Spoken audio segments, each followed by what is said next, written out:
ಕನ್ನಡದ ವಿಚಾರದಲ್ಲಿ ಸಿದ್ದು ಸರ್ಕಾರ ಮಹತ್ವದ ಹೆಜ್ಜೆ.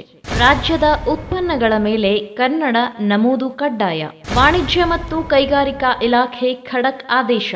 ಭಾಷೆ ನೆಲದ ಸಂಸ್ಕೃತಿ ಸಂಪ್ರದಾಯ ಪ್ರತಿನಿಧಿಸುತ್ತದೆ ಎಂದ ಸರ್ಕಾರ. ಕನ್ನಡ ವಿಚಾರದಲ್ಲಿ ಮಹತ್ವದ ಹೆಜ್ಜೆ ಇಟ್ಟಿರುವ ಸಿದ್ದರಾಮಯ್ಯ ಸರ್ಕಾರ ಇದೀಗ ರಾಜ್ಯದಲ್ಲಿ ತಯಾರಾಗುವ ಎಲ್ಲ ಉತ್ಪನ್ನಗಳ ಮೇಲೆ ಕನ್ನಡದಲ್ಲಿ ಹೆಸರು ಮುದ್ರಣ ಮಾಡುವುದನ್ನು ಕಡ್ಡಾಯಗೊಳಿಸಿ ಆದೇಶಿಸಿದೆ.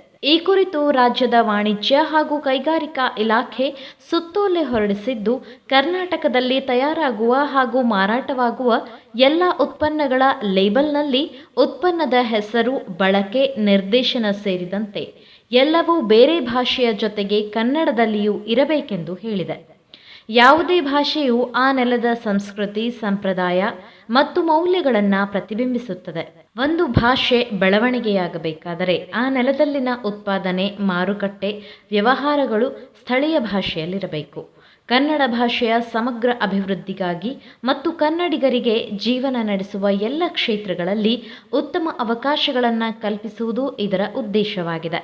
ಅಲ್ಲದೆ ಸರ್ಕಾರವು ಜಾರಿಗೆ ತಂದ ಕನ್ನಡ ಭಾಷಾ ಸಮಗ್ರ ಅಭಿವೃದ್ಧಿ ಅಧಿನಿಯಮ 2022 ಈ ವರ್ಷದ ಮಾರ್ಚ್ ತಿಂಗಳ 12ರಿಂದ ಸದರಿ ಅಧಿನಿಯಮದ ಕಲಂ 177ರಲ್ಲಿ ಆದಷ್ಟು ಮಟ್ಟಿಗೆ ರಾಜ್ಯದೊಳಗೆ ತಯಾರಿಸಿದ ಹಾಗೂ ಮಾರಾಟವಾಗುವ ಎಲ್ಲ ಕೈಗಾರಿಕಾ ಮತ್ತು ಇತರೆ ಗ್ರಾಹಕ ಉತ್ಪನ್ನಗಳ ಹೆಸರು ಮತ್ತು ಅವುಗಳ ಬಳಕೆಯ ಕುರಿತಾದ ನಿರ್ದೇಶನಗಳು ಯಾವುದೇ ಇತರ ಭಾಷೆಯ ಜೊತೆಗೆ ಕನ್ನಡದಲ್ಲಿ ಇರಬೇಕೆಂದು ಸುತ್ತೋಲೆಯಲ್ಲಿ ತಿಳಿಸಲಾಗಿದೆ.